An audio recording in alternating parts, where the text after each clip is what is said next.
You know, you care for those who have never heard the gospel, and you give towards things like that. You give your offering. It's not taken from you, but you offer it. And that's a great thing. And I've been doing that for years, but I even notice myself, sometimes it can become a routine. And I don't want us to ever lose the awe of how amazing this is that we get to help another human being. Man, I saw a picture just 2 weeks ago that brought me to tears. Okay, because last year after I left Passion in January, I went to Africa. And I want to show you, some of you from Africa, right on.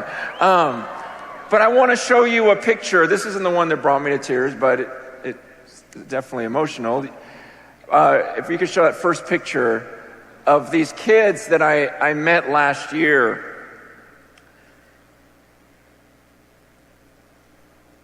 It was breathtaking for me to see some of the poverty, but I got another picture just 2 weeks ago. Okay, so this was January, then 2 weeks ago I got this picture, next picture.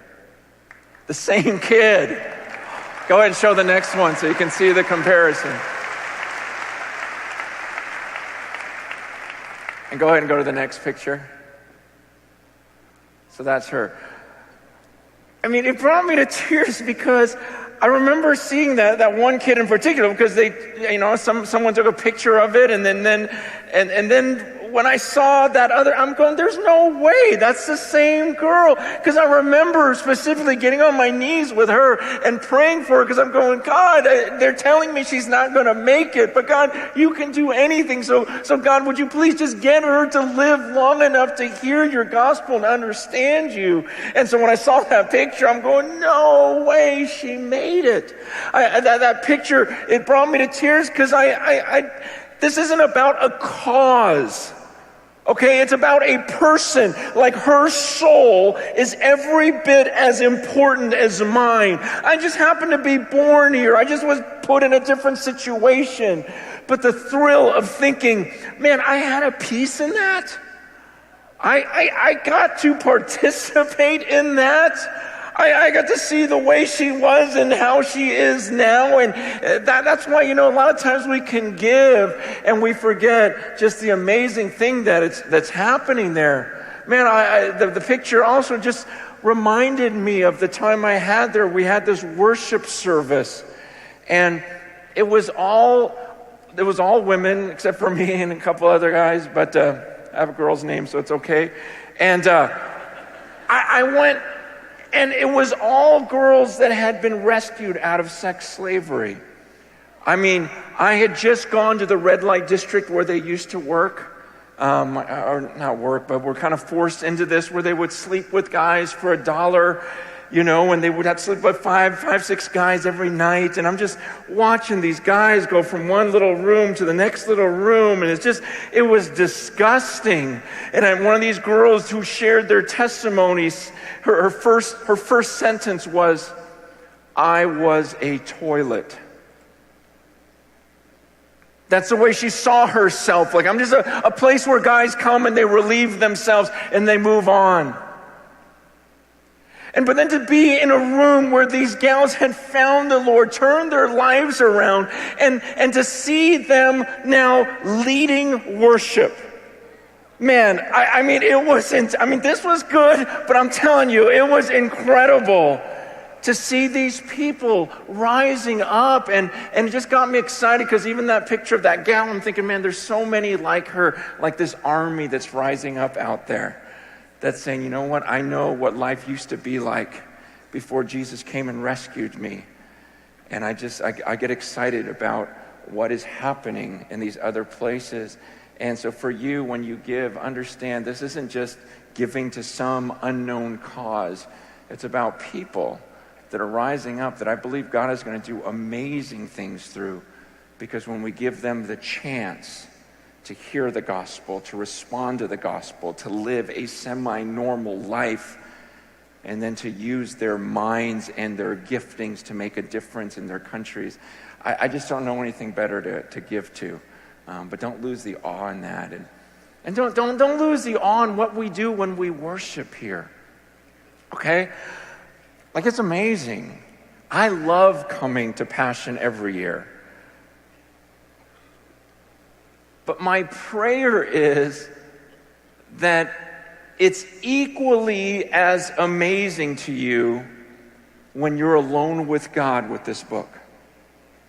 And that it's equally or even more amazing to you when you're with 5 friends in a room who can't play guitar very well and don't sing well, and yet you're all just in awe because what makes worship awesome is the object of our worship. Okay? It's when you're alone in a room and you're going, wow, it is just me and him. This is incredible. Or you've got 5, 6 people in a room holding hands going, man, we're about to talk to him. This is awesome. Man, this is great. I love worshiping with thousands of people, but I will tell you, man, I love just as much, maybe even more, just to be alone in the presence of him. And I hope you feel the same way about him. You know, I was reading Exodus chapter 19 a couple weeks ago, and I just started repenting. It had such an impact on me. I want to read some of it to you. In Exodus 19, starting in verse 9, it says, "The Lord said to Moses, 'Behold, I'm coming to you in a thick cloud, that the people may hear when I speak with you and may also believe you forever.'" When Moses told the words of the people to the Lord said to Moses, "Go to the people and consecrate them today and tomorrow, and let them wash their garments and be ready for the 3rd day. For on the 3rd day the Lord will come down on Mount Sinai in the sight of all the people. And you shall set limits for the people all around, saying, 'Take care not to go up into the mountain or touch the edge of it. Whoever touches the mountain shall be put to death. No hand shall touch him, but he shall be stoned or shot, whether beast or man, he shall not live. When the trumpet sounds a long blast, they shall come up to the mountain.'" Okay, this is God speaking to Moses. And the first thing he's telling Moses, I'm going to appear in a thick cloud. Okay, I want you to let all the people know. He goes, and the reason why I'm doing this is because I want them to believe in you forever. Okay, because right now you're saying, oh yeah, I meet with God. I want them to see, no, you meet with me. And he says, so I want you to get them ready. Prepare them, consecrate them. They're going to see a human being interact with God. This is an incredible moment. But as I was reading this passage, it talks about, okay, set limits, set boundaries. Make sure the people don't walk up into the mountain. Make sure they don't even touch the base of the mountain. If they even touch the base of the mountain, I want you to kill them. In fact, but don't even touch him. I don't even want you touching that unholy person. Just grab a stone or shoot him. Don't even touch that person. And I remember when I read that, I thought, gosh, that seems harsh. That's the first thought. I'm just being honest with you. That feels extreme. So if some guy, even accidentally, touches the base of the mountain, you've got to stone him to death? And as I was pondering that, I realized, why is that so hard for me to stomach? And I realized a lot of it is because I've grown up in a generation that questions God for setting boundaries. And questions his right to be able to set boundaries. I've also grown up in a generation where to meet with God is a very ordinary or common thing. And what God is showing here is this is not just an ordinary thing, this is holy. Holy is the opposite of common. This is set apart, it's distinct. And he wanted everyone to know, look, a man is about to meet with God, so you don't even want to get too close to this. I'm setting parameters here. And then it goes on in verse 16. This is on the morning of the third day, there were thunders and lightnings and a thick cloud on the mountain and a very loud trumpet blast, so that all the people in the camp trembled. Then Moses brought the people out of the camp to meet God, and they took their stand at the foot of the mountain. Now Mount Sinai was wrapped in smoke, because the Lord had descended on it in fire. The smoke of it went up like the smoke of a kiln, and the whole mountain trembled greatly.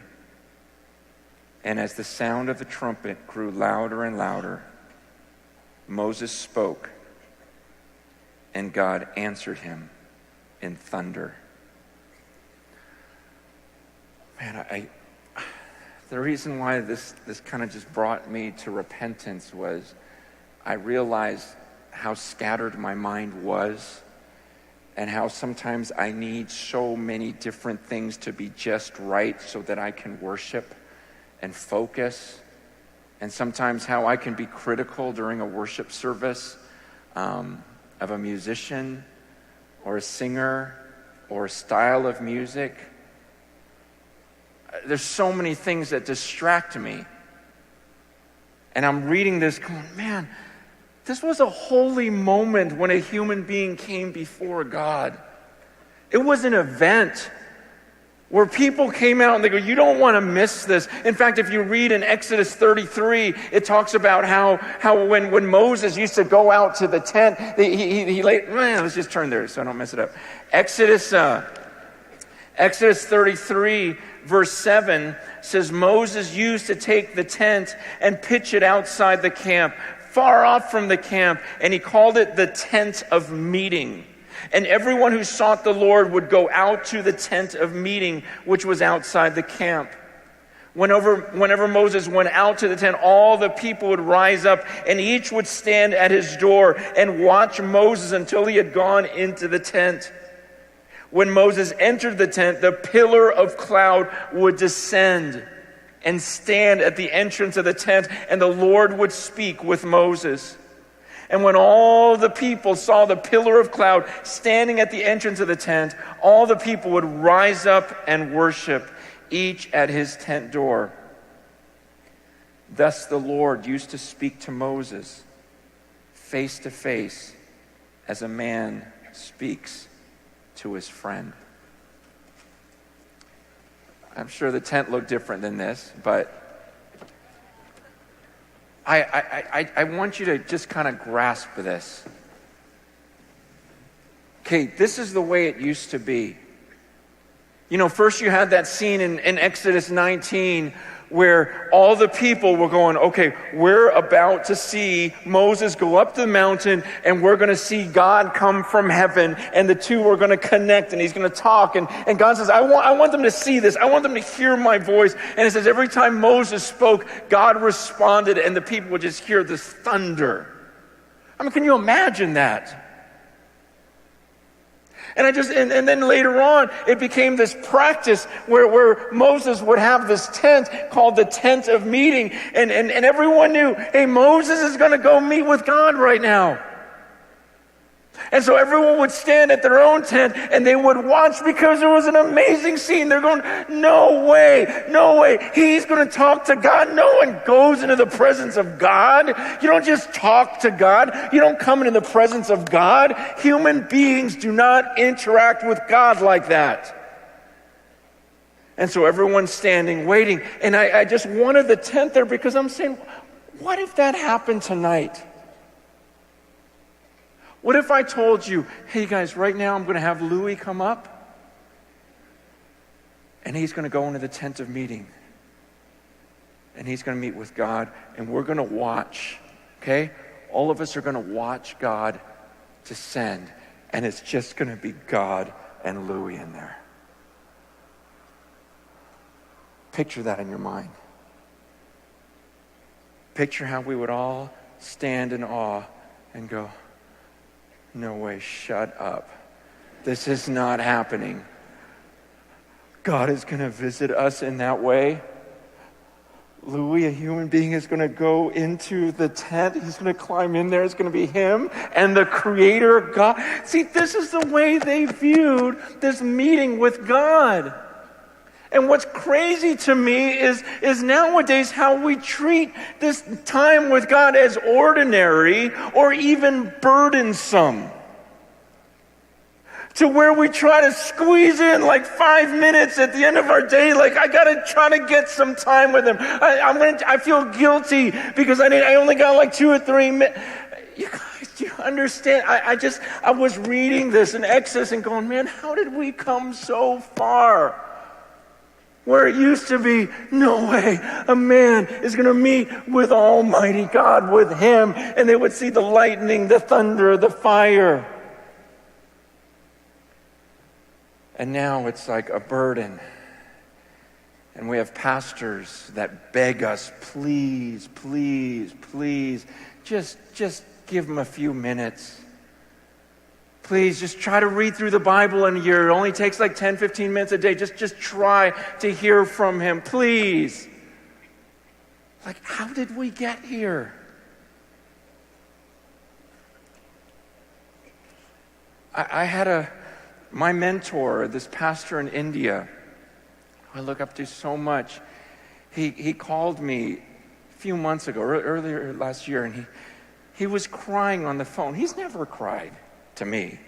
I'm sure he's cried, but he called me crying because another pastor, of a big church had fallen in immorality, and he was crying, and what he said to me on the phone was, he goes, Francis, I don't understand it. I don't understand just some of the things that happen in your country. He goes, sometimes I even meet pastors, and after meeting with them, I go, God, I wish that man knew you. I wish he loved you. I wish he understood you. I wish he didn't just talk about you.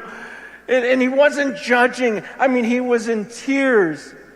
He says, and this is what he said. He goes, Francis, sometimes I feel like the people in America, they'd rather just meet Moses and take a picture with him. And he says, don't they know that they can go up the mountain themselves?